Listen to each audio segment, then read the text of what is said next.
नमः संस्कृताय। मैं प्रीति शर्मा और हमारा यूट्यूब चैनल संस्कृत ज्वाला, जिसमें हम बाबूराम सक्सेना का प्राक कथन से लेकर क्रम वाइज अध्ययन कर रहे हैं और अब मैं ये भाग 3 वीडियो बना रही हूँ। इसमें प्रथम सोपान वर्ण विचार को पढ़ेंगे। मूल टेक्स्ट बुक से हम एक साथ पढ़ते चल रहे हैं, जो टीजीटी के लिए बहुत ही महत्वपूर्ण है, क्योंकि बाबूराम सक्सेना ही हमारे टीजीटी संस्कृत में सिलेबस में लगी हुई है। प्रथम सोपान वर्ण विचार। संस्कृत शब्द का अर्थ है संस्कार की हुई, परिमार्जित, शुद्ध, संप्रति। इस शब्द से आर्यों की साहित्यिक भाषा का बोध होता है।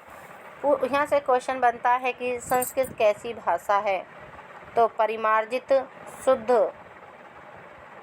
संप्रति, संस्कार की हुई। यह भाषा प्राचीन काल में आर्यों पंडितों की बोली थी और इसी के द्वारा चिरकाल तक आर्य विद्वानों का परस्पर व्यवहार होता था। जनसाधारण की भाषा का नाम प्राकृत था, जो उस समय क्षेत्र में क्षेत्रीय भाषा के रूप में जो बोली जा रही थी, जो सभी वहाँ के लोग बाग रह रहे थे जो उस समय, तो वो कैसी भाषा बोल रहे थे? प्राकृत। जनसाधारण जो समाज में बोली जाती थी वो प्राकृत भाषा थी। संस्कृत भाषा का महत्व विशेषतः आज भी है, क्योंकि आर्य सभ्यता के द्योतक अधिकांश ग्रंथ इसी में हैं और इसके ही ज्ञान से उन तक पहुँच हो सकती है। व्याकरण का अर्थ है कि वस्तु के टुकड़े टुकड़े करके उसका ठीक स्वरूप दिखाना। यह शब्द भाषा के संबंध में ही अधिक प्रयोग में आता है। यदि देखा जाए तो प्रत्येक भाषा वाक्यों का समूह है। वाक्य कोई बड़े होते हैं और कोई छोटे। बड़े वाक्य बहुधा छोटे वाक्यों से सुसंबद्ध समूह होते हैं। वस्तुतः वाक्य का भाषा का आधार है। वाक्य शब्दों का समूह होता है। प्रत्येक शब्द में कई वर्ण होते हैं, जिनको अक्षर भी कहते हैं। अक्षर शब्द का अर्थ है अविनाशी, जिसका कभी नाश न हो। वर्ण को यह नाम इसलिए दिया जाता है क्योंकि प्रत्येक वर्ण का नाद अनिस्वर है। यदि किसी शब्द का उच्चारण करें तो इसके अक्षर उच्चारण काल में नाद कहलवाएंगे और उस दशा में शब्द नादों का समूह होगा। और इस नाद समूह को शब्द भी इसलिए कहते हैं क्योंकि नाद शब्द और ध्वनि का प्राय एक ही अर्थ है। अतएव महाभाष्यकार ने कहा है कि तस्मात् ध्वनि शब्द। सृष्टि में इन नादों का भंडार अनंत है। प्रत्येक भाषा के एक परिमित संख्या में ही नादों का प्रयोग करती है। उदाहरणार्थ चीनी भाषा में बहुत से ऐसे नाद हैं जो संस्कृत भाषा में नहीं हैं। संस्कृत में कई ऐसे शब्द हैं जो फारसी और अंग्रेजी भाषा में नहीं हैं। नंबर 2, संस्कृत भाषा में इन अक्षरों का उपयोग होता है, वे ये हैं: ए, ई, उ, रील, री, ह्रस्व साधे शब्द। तो पूछा जाता है, क्वेश्चन बनता है कि मूल शब्द, संस्कृत के मूल शब्द कितने हैं? तो 5 हैं, ए, ई, उ, री, री। और दीर्घ शब्द, इन्हीं को जो मूल शब्द हैं, जो ह्रस्व शब्द हैं, इन्हीं को दीर्घ किया गया है। आ, ई, उ, री, ये 4 हैं। अब दीर्घ सादे ए, ऐ, ओ, औ, दीर्घ मिश्र विकृत हैं। ये स्वर 3 प्रकार के हो गए। अब व्यंजन के, खे, गे, घे, गे, कै वर्ग कु। नीचे सूत्र दिया है, कु, चु, टू, तू, पू उद्दित कहलाते हैं तथा अपने अपने वर्ग के वाचक होते हैं। जैसे कु से कै वर्ग, चे से चू से चे वर्ग, टू से टे वर्ग आदि। अब चे, छे, जे, झे, ये चे वर्ग, चू वर्ग। टे, ठे, डे, ढे, णे टे वर्ग, टू। ते, थे, दे, धे, ने ते वर्ग, तू। पे, फे, बे, भे, में पे वर्ग, पू। ये, रे, ले, वे अंतस्थ वर्ण। से, से है ऊष्म वर्ण। अनुस्वार, अनुनासिक और विसर्ग। इतने हैं ये व्यंजन वर्ग। अब पाणिनि ने इन्हीं अक्षरों को इस क्रम में बांधा है। 14 महेश्वर सूत्र हैं ये। पहला ए ई उण, दूसरा रिल रिक, तीसरा ए औंग, चौथा आय औच, पांचवा है ये वरट, छठा लण, सातवां ये वेणे नम, आठवां झे भेय, नौवां घे ढे देश, जय बे गे डे देश 10 हो गए। 11वां खे फे छे ठे थे चे टे तब, 12वां के पेय, 13वां शे शे सर सर, 14 हल। ये महेश्वर सूत्र भी देखिए क्रम वाइज हैं। पहले 4 सूत्रों में स्वर लिए हैं, सारे स्वर अच प्रत्याहार में आ जाते हैं, और जो बाकी 10 हैं उसमें हल व्यंजन है, और इसमें है वर्ण को 2 बार आवृत्ति की गई है। और दूसरा वर्ण है ण, ण भी 2 बार आया है, एक बार गिनती में आया, एक बार इत संज्ञक वर्णों में आया है। ठीक है। और देखिए जैसे ही 4 स्वर के सूत्र बने तुरंत ही अंतस्थ वर्ण आ गए, ये है ये वे रट, और छठे में ले वर्ण आ गया, अलग आया है ले वर्ण, और 7वें में अनुनासिक आ गए हैं ये वेणे ने नम, और 8वें में और 9वें में चतुर्थ वर्ण आए हैं, 10वें में तीसरे वर्ण आए हैं, और 11वें में द्वितीय वर्ण आए हैं और प्रथम वर्ण आए हैं, 12वें में भी प्रथम वर्ण है, 13वें में भी ऊष्म वर्ण है, और चौथे में हल कह दिया है। ये हल हो गए हैं। ये 14 सूत्र माहेश्वर कहलाते हैं, क्योंकि पाणिनि को महेश्वर की कृपा से प्राप्त हुए थे, ऐसा संप्रदाय है। इनको प्रत्याहार सूत्र भी कहते हैं, क्योंकि इनके द्वारा सरलता से और सूक्ष्म रीति से अक्षरों का बोध हो जाता है। ऊपर के जो अक्षर हल हैं इत कहलाते हैं, जैसे ण और क आदि, इनके द्वारा प्रत्याहार बनते हैं। पूर्व के किसी सूत्र का कोई वर्ण लेकर उसको यदि आगे के किसी इत के पूर्व जोड़ दें तो प्रत्याहार बनेगा, और उस पूर्व वर्ण का तथा उसके और इत के बीच के सभी वर्णों का बीच में पड़ने वाले इतों को छोड़कर बोधक होगा, और सूत्र लगता है आदि अंतिम संहिता। इत वर्ण कौन सा है? जिसमें हलंत लगा है वो इत वर्ण है। यथा जैसे अक, ए ई उ री री का, और सल से है का, के। यद्यपि प्रत्याहार की इस विधि के अनुसार उनकी संख्या सहस्त्रों हो सकती है, तथापि प्रत्याहार 43 ही है। इसका कारण कि मुनित्रयी पाणिनि, कात्यायन और पतंजलि को व्याकरण शास्त्र की प्रक्रिया में जितने प्रत्याहारों की आवश्यकता पड़ी और फलतः जितने का उन्होंने उपदेश किया उतने ही प्रत्याहार प्रयोग में आए। आवश्यकता पड़ने पर उनकी संख्या बढ़ भी सकती है। मिश्र विकृत दीर्घ इन्हीं 2 भिन्न स्वरों के मिश्रण शेष से बनता है, जैसे ए धन ई आए, ए धन उ ओ। स्वर का अर्थ है ऐसा वर्ण जिनका उच्चारण अपने आप हो सके, जिसको दूसरे वर्ण से मिलने की अपेक्षा न हो। ऐसे वर्ण जिनका बिना किसी दूसरे वर्ण अर्थात स्वर से मिले हुए उच्चारण नहीं हो सकता व्यंजन कहलाते हैं। ऊपर कैसे लेकर है तक सारे वर्ण व्यंजन हैं। कैसे ए मिला तो शुद्ध रूप में केवल क होगा। स्वरों का दूसरा नाम अच भी है, क्योंकि पाणिनि के क्रमानुसार स्वरवाची प्रत्याहार सूत्र सब इसके अंतर्गत आ जाते हैं। प्रथम सूत्र का प्रथम अक्षर ए और चतुर्थ सूत्र का अंतिम अक्षर च। इसी प्रकार व्यंजन का दूसरा नाम हल भी है, क्योंकि व्यंजनवाची प्रत्याहार सूत्र सब 5 से 14 तक इसके अंतर्गत आ जाते हैं। इन हलों व्यंजनों के स्वर विहीन शुद्ध रूप को प्रकट करने के लिए इनके नीचे तिरछी रेखा हलंत लगा देते हैं, जिसे हल चिह्न कहते हैं।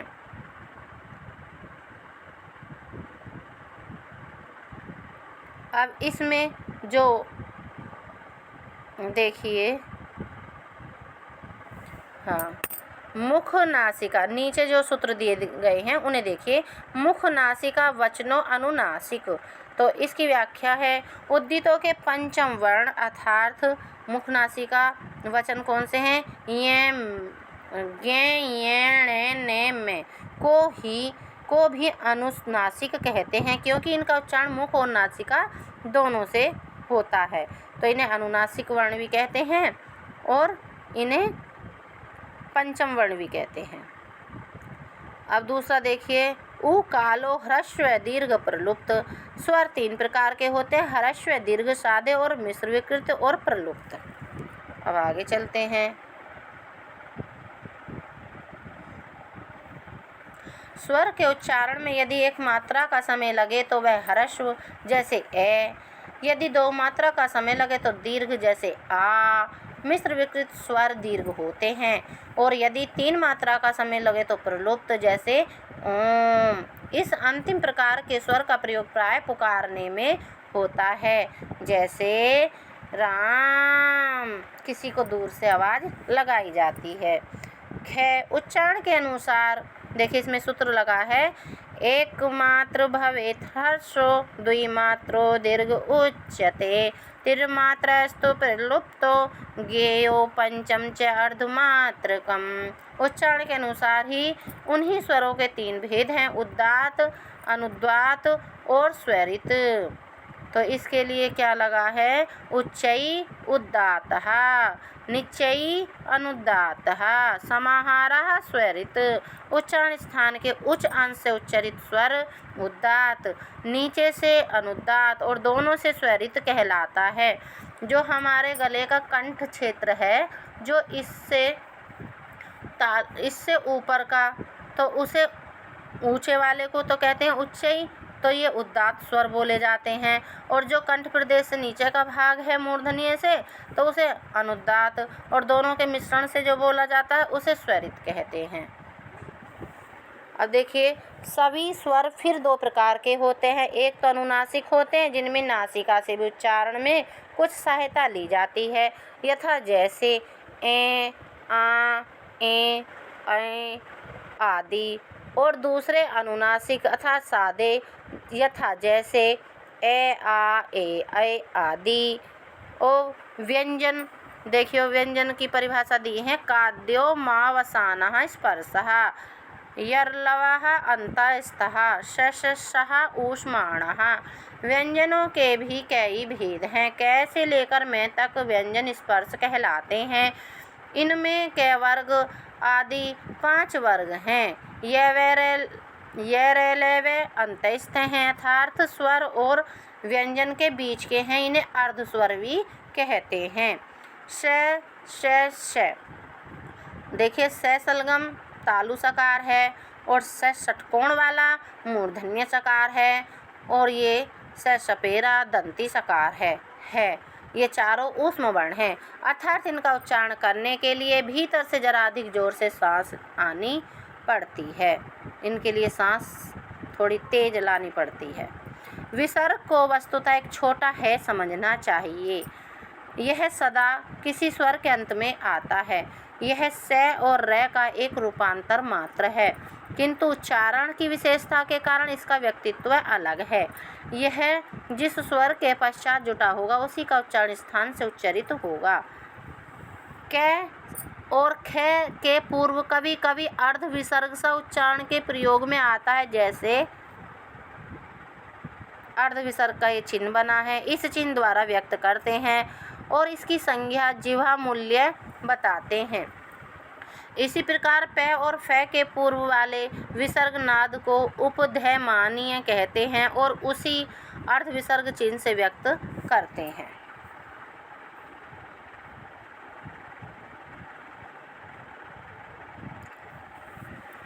अनुस्वार यदि पंचम वर्गीय अक्षरों के पूर्व आवे तो उसका उच्चारण उस वर्ग के पंचम अक्षर सा होता है।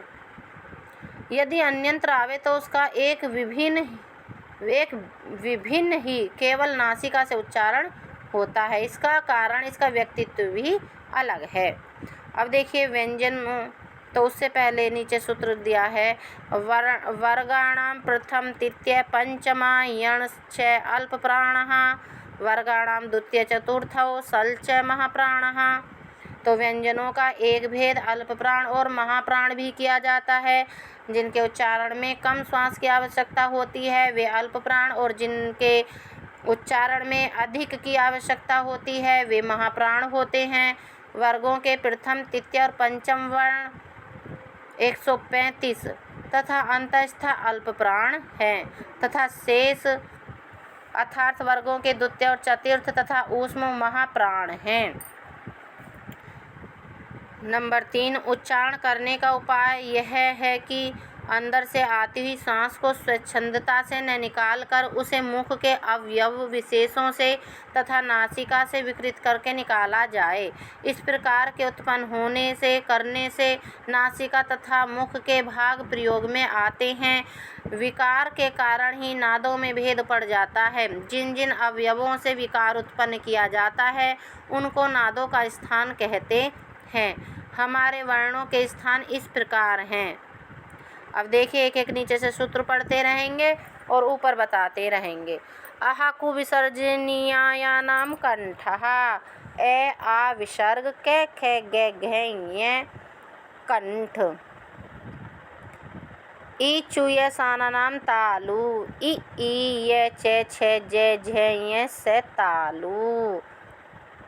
रि टुर सानानाम मूर्धा रि री रे टे ठे डे ढेण से मूर्धन्य सकार मूर्धा। लृ तुलसानानाम दंता लृ और लिरी का दीर्घ नहीं होता, यहाँ गलत दिया गया है। ले ते थे दे धे ने से दंतः। उपधैमानीय नाम ओष्ठो उ उपधैमानीय पे फे बे भे में ओष्ठ। और अगले पेज पे चलते हैं, इसे पढ़ के चलते हैं यहाँ से। ये में नाना नाम नासिका च, ये जो पंचम वर्ण हैं जो अभी इसमें आ रहे हैं हल व्यंजनों में, देखिए पंचम वर्ण हैं लास्ट वाले। ये ये ने में इनका नासिका है उच्चारण स्थान। और ए दय तो कंठ तालु, ए और आए ये दोनों कंठ तालु हैं जो इसमें नहीं आए हैं। ए से एड़ी और आई से ऐनक। ओ दो तो कंठ ओष्ठम, ओ से ओखली और औ से औरत जो दो वर्ण होते हैं, जो दो स्वर हैं वो कंठोष्ठ हैं। वकार से दंतोष्ठम, जो वकार वर्ण है वो दंतोष्ठ है। जिवा मूल्य से जिवा मूलम, जो कै वर्ग के आगे अर्ध विसर्ग लगा रहता है कै और खे के आगे। नासिका अनुस्वार से, अनुस्वार का नासिका से उच्चारण होता है। अब आगे चलते हैं। ये मैं गे ने इनके उच्चारण में नासिका की सहायता आवश्यक है। इस प्रकार ये के उच्चारण स्थान तालु और नासिका दोनों हैं। गे के कंठ और नासिका इत्यादि। ए और ऐ कंठ और तालु, ओ और औ कंठ और ओष्ठ, व दंत और ओष्ठ, जिह्वा मूल्यम जिह्वा की जड़, अनुस्वार नासिका। इन वर्णों के उच्चारण में दो प्रकार का प्रयत्न होता है, एक उनके स्फुट उच्चारित होने के पूर्व और दूसरा उच्चारण क्रिया के पश्चात। अतः पहले को अभ्यंतर और दूसरे को बाह्य प्रयत्न कहते हैं। अभ्यंतर प्रयत्न 5 प्रकार के होते हैं। स्पृष्ट, तो इस पृष्ठ में तो पांच जो कुवर्ग, चुवर्ग, टूवर्ग और तुवर्ग, पुवर्ग, ये 5 जो दिए हैं स्पर्श व्यंजन 25 ये आते हैं। ईसत स्पष्ट में आते हैं ये वे रे ले अर्ध स्वर अंतस्थ वर्ण ये आते हैं। ईसत विवर्त में ऊष्म वर्ण आते हैं, श है। और विवर्त में स्वर आते हैं। और संवृत में ए स्वर आता है। इसके स्पर्श वर्णों का स्पष्ट प्रयत्न है। अंतस्थों का ईसत स्पृष्ट है, ऊष्म का ईसत विवर्त है। स्वरों का विवर्त तथा केवल ह्रस्व ए का सिद्ध प्रयोग रूप में संवृत्त, अन्यथा अन्य स्वरों की भांति उसका भी विवृत ही होता है। वाह्य प्रयत्न 11 प्रकार के होते हैं। विवार, संवार, श्वास, नाद, घोष, अघोष, अल्पप्राण, महाप्राण, उद्दात, अनुद्दात और स्वरित। इनमें वर्गों के प्रथम, द्वितीय और खर, शर। खर का विवार, श्वास और अघोष प्रयत्न हैं। जो खर है उसमें प्रथम वर्ण और द्वितीय वर्ण ही आते हैं खर में। शेष हस का संवाद, नाद और घोष होता है। अल्पप्राण और महाप्राण का निर्देश पहले किया जा चुका है। अतः अनुद्दात, उद्दात, अनुद्दात और स्वरित प्रयत्न केवल स्वरों का होता है। अब जो खर में तो आगे प्रथम वर्ण और द्वितीय वर्ण और ऊष्म वर्ण आगे, ये 3 श। बाकी जो बचे हैं तृतीय, चतुर्थ और पंचम, य, रे, ले, वे, है, ये हस प्रत्याहार में आते हैं। और हस प्रत्याहार में कौन कौन आते हैं? संवाद, नाद और घोष। और खर में विवार, श्वास और अघोष। अब नीचे सूत्र दिया है नंबर 1, तुल्यस्य प्रयत्नं सवर्णं तालु आदि स्थान अभ्यंतर प्रयत्न चेत एतत् द्वयं यस्य येन तुल्यं तन्मिथ सवर्ण संज्ञा स्यात्। एक ही स्थान से निकलने वाले तथा एक ही अभ्यंतर प्रयत्न वाले वर्ण सवर्ण कहलाते हैं। भिन्न स्थानों से उच्चारण किए हुए वर्ण परस्पर असवर्ण कहलाते हैं। री और ली में उच्चारण स्थान का भेद होने पर भी परस्पर सवर्णता रहती है। ऊपर वर्णों के उच्चारण के स्थान संस्कृत व्याकरणों के अनुसार दिए गए हैं। आजकल किसी किसी वर्ण के उच्चारण में भेद पड़ गया है। यथा जैसे री का उच्चारण हम लोग शुद्ध नहीं करते क्योंकि री कहते हैं, कोई रू कहता है। श मूर्धन्य शकार का उच्चारण मूर्धा तालु के ऊपरी भाग से होना चाहिए, किंतु बहुधा लोग इसे स तालु की तरह बोलते हैं और कोई ख की तरह। री का उच्चारण तो साहित्यिक संस्कृत के समय में ही लुप्त प्राय हो गया था। वर्णमाला में है के उपरांत बहुधा 6 त्रय ग्रह देने की रीति है, किंतु वे शुद्ध वर्ण नहीं हैं, 2 वर्ण के मेल हैं। 6 क्षत्रिय कैसे बना? क कबूतर और मूर्धन्य सकार के मेल से 6 क्षत्रिय बना। त्रय त्रिशूल, तय तरबूज और रै रथ के मेल से त्रय बना। ज्ञ ज्ञानी, जय जहाज और ये 6 जय अंतिम वर्ण से मिलकर ज्ञ बना। इस कारण इनको वर्णमाला में सम्मिलित करना भूल है। अतः धन्यवाद। आज हमारा वर्ण विचार कंप्लीट हो गया है। आप लोगों को सभी को सुनने के लिए बहुत बहुत धन्यवाद।